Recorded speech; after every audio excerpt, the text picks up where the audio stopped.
Здравейте, сега ще отида при една моя приятелка, която всичко определя за кифова. Както аз мисля, че е такава.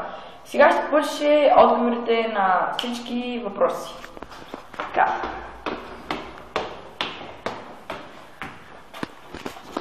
И така. Ето я и нашата приятелка, която всички определят за кифова. Така, Сиси, защо всички те определят за кифова? Защото май съм много сладка.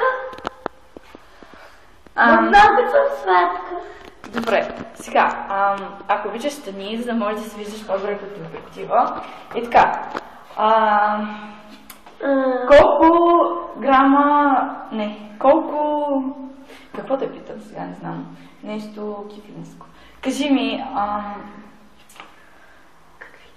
колко обувки имаш за годината?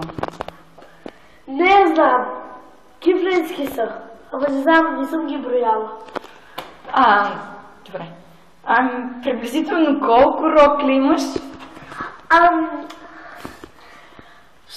Само съм кифла, блито една, защото като тръгвам да се качвам някъде и всичко това да се гледа. Значи проблемът е на те видят. Добре, ще питам нещо.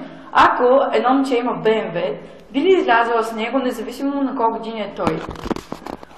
Не. Никога? Никога. Никога? Никога. И ако е по-голям от мене, и ако е близо до мен, примерно 12-13, без БМВ. Така, значи ти си на 12-13 и се държиш като една кифла, така ли? Да, аз съм кифла. Проблем. Така, дами и господа, измършиха толкова въпроси, затова е време за бой!